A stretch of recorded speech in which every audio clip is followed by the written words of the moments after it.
en los temas que son difíciles, lo importante es que todas las voces sean escuchadas y podemos llegar a proyectos que no asusten a unos y que beneficien a todos.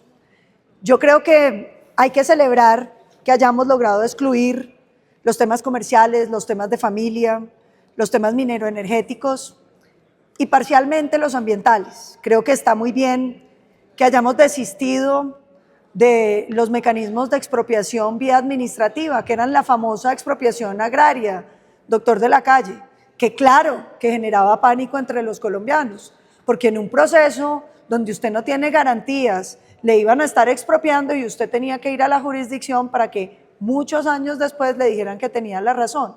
Entre otras cosas porque yo vuelvo a insistir, si uno quiere hacer una reforma agraria no necesita la figura de expropiación. De hecho, yo creo que es inconstitucional, porque si el Estado quiere comprar bienes, pues ofrece la compra, senador Chacón.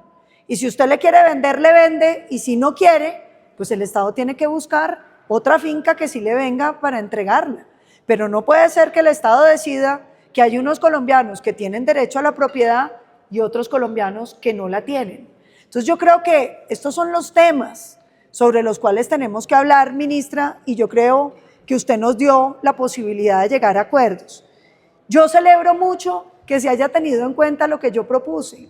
Esta jurisdicción debiera estar dedicada a los campesinos, que son los que tienen problemas. Y tienen problemas, senador Amin, porque no tienen plata, por ejemplo, para pagar los impuestos de sucesión.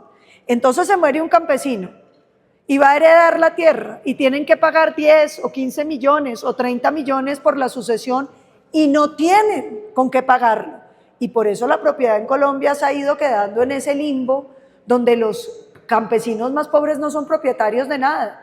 Por eso yo celebro que se haya incluido ese artículo donde los procesos, por ejemplo, de sucesión, donde haya acuerdo entre las familias, los podamos llevar a la jurisdicción y hagamos una rebaja del 90% de todos los impuestos de registro y de todos los trámites adicionales. Creo que en la reforma tributaria que parece que está revivida, debiéramos pensar en eso, en cómo se le ayuda a los campesinos más pobres a no tener que pagar unos impuestos, representante Correal, que no tienen cómo pagar, y por eso es que la propiedad en Colombia hoy no tiene realidades. Pero sí quiero decirles que yo sigo teniendo unas preocupaciones. Por supuesto fueron los temas, no los voy a hablar todos los que logramos acuerdos, pero sí quiero que miren esto, el tema de baldíos. Y esto creo que es importante que tanto representantes como senadores lo tengamos claro. Representante Polo Polo, siguiente diapositiva. Cuando llegaron los españoles hubo dos tipos de tierra, los resguardos indígenas y las propiedades de los españoles y sus herederos. Todo lo demás es lo que se llamaba baldío. Siguiente.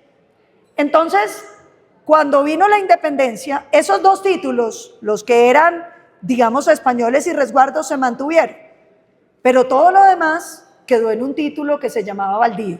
Siguiente. En 1912, con el ideal republicano, lo que se dijo es todo lo que no es ni de descendientes españoles ni de los indígenas, se llamará baldíos y son imprescriptibles y inadjudicables, es decir, eran propiedad del Estado colombiano. Siguiente. Durante el gobierno del presidente López Pumarejo, 1936, se dijo, no señor, todo aquel que vaya y explote esas tierras que eran del Estado, se hace dueño. Senador Vega, esto es muy importante para su departamento, porque ahí fue que los colonos colombianos arrancaron sobre el eje cafetero, arrancaron sobre los llanos orientales, y cada quien iba poniendo a producir esos baldíos y se suponía que le iban a quedar. Ojo, esta normatividad del 36 decía que no importaba cuánta plata tuviera usted, si era rico, si era pobre, si usted iba y trabajaba la tierra era suya. ¿Qué pasó? Mucha gente legalizó los baldíos, pero mucha gente no los legalizó, simplemente los utilizó, hizo alguna anotación de su posesión y eso quedó así. Siguiente, 1994, la ley 160 dijo, no señor, los baldíos vuelven a ser de la nación. Lo que no se haya entregado sigue siendo de la nación. ¿Qué se había entregado efectivamente, senadora Amin? Ni idea. porque hubo gente que explotó la tierra ahí en ese periodo entre el 36 y el 94 y no la legalizó. El gran caso son los llanos orientales. Mucha gente simplemente cogió su tierra, empezó a explotarla y la está explotando desde entonces y eso no quedó legalizado absolutamente. Siguiente. Entonces, la pregunta es esta, queridos congresistas, ¿qué pasa con los bienes comprendidos entre 1936 y 1994 cuya resolución no está hoy clara? ¿Cuál es la propuesta del gobierno? No, señor, que la Agencia Nacional de Tierras lo decida. Nosotros queremos insistirles en la necesidad en que esto lo resuelva un juez de la República, con toda la paciencia para poder decir, sí, señor, esto en 1945 estaba explotado, por lo tanto, bajo la normatividad de ese tiempo, hay que proteger el bien. ¿Por qué? Porque imagínense la cantidad de transacciones, senador Humberto Lacalle, que se pudieron haber hecho, las compras de buena fe de muchísimos colombianos. Algunos se estará preguntando lo mismo que me pregunto yo hoy, querida representante Marilén, ¿cuánto porcentaje del territorio nacional está en este problema? ¿Sabe cuál es la respuesta? Nadie sabe. Nadie sabe, representante Racero. No sabemos si es el 10% de los títulos, el 50% de los títulos, el 60% de los títulos. Usted se puede encontrar con que su apartamento está construido sobre una cosa que en algún momento fue baldío. Entonces yo sí quiero insistirles en la necesidad de que un tema tan delicado para los colombianos lo llevemos a la fase judicial. Porque es que de lo contrario podemos estar en un problema. Mire, hay una cifra que es muy perturbadora, que es la que da la Superintendencia de Notariado y Registro, donde dice que puede ser algo así como el 36% de los títulos de Colombia los que tienen una falsa tradición. Falsa tradición es la que se pudo haber originado por el hecho de haber sido un baldío en un momento dado. Siguiente. Entonces, yo sugiero respetuosamente que tanto la clarificación de la propiedad como el deslinde, como la recuperación y la reversión y revocatoria de baldíos vayan a fase judicial, para que los colombianos tengan la tranquilidad de que un juez con todas las pruebas pueda responder sobre estos temas. Por supuesto, no tenemos ningún problema en que la resolución de controversias sobre las adjudicaciones puedan estar en la fase administrativa. Y yo quiero terminar diciéndoles lo siguiente. Lo que es más que un juez, exacto, que sea un juez el que mire las pruebas, el que determine qué va a pasar, porque es que los colombianos no podemos quedar en una incertidumbre. Y yo quiero decir también que hay otros dos temas que me preocupan. Tal vez el tema ambiental. ¿Por qué? Porque nosotros dijimos, lo sacamos. Pero yo quiero hacer una reflexión nuevamente sobre el tema de baldíos. Ustedes saben que Colombia tiene un montón de reservas forestales que han sido consideradas como baldíos no adjudicables, es decir, que no importa que usted los explote, usted no puede adquirirlos porque son inadjudicables por tratarse de reservas ambientales. Eso tiene que quedar claro y específico en la ley. Las reservas ambientales no serán sujetas de adjudicación y dejar una claridad sobre ese tema. Lo segundo, a mí me sigue preocupando la existencia de la extinción de dominio.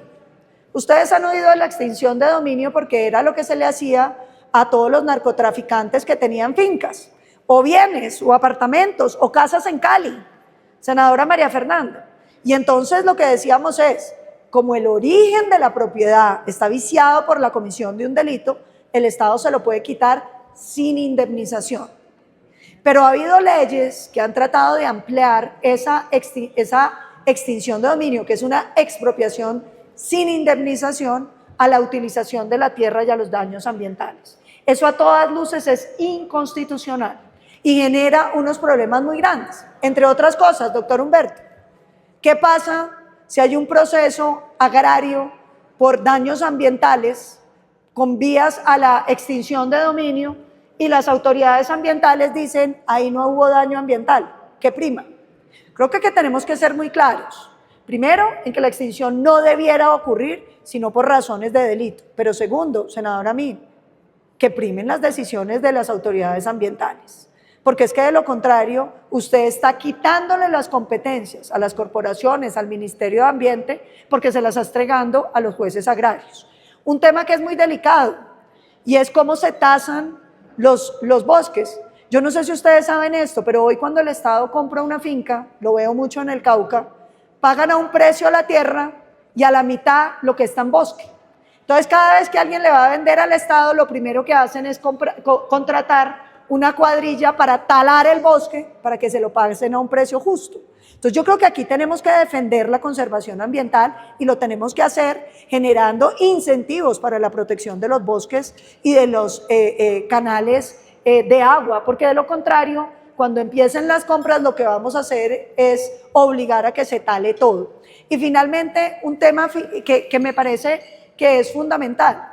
Yo quiero insistir en la extinción de dominio y quiero invitar a la Cámara y al Senado a que consideremos limitarlo para los delitos, es decir, cuando los bienes son de origen ilícito. Todo lo demás son causales de expropiación, pero como lo dice la Constitución, tiene que hacerse con indemnización. Hay que alinderar las facultades ambientales para que no vayamos a acabar con el sistema ambiental, pero sobre todo defender el derecho a la propiedad de los colombianos. Yo incluso tengo una discrepancia. Yo en los últimos procesos, que son cuando a usted le adjudicaron y usted no cumplió con lo que el Estado le había dicho, entonces le dan una especie de propiedad media, porque el Estado puede venir y quitársela. Yo creo que cuando uno ha entregado propiedad debe entregar plenos derechos y que por lo tanto aún a los predios adjudicados les debiéramos dar la garantía de procesos judiciales para quitarles la propiedad, porque uno no puede tener propietarios amenazados por convivencia, donde el Estado, si usted no está haciendo lo que quiere, entonces se los quita. Creo que la propiedad que se le entrega a los campesinos tiene que quedar igualmente asegurada como la de cualquier colombiano que lo haya adquirido por mecanismos distintos. Con eso concluiría, presidente, sobre las tres preocupaciones que hoy subsisten.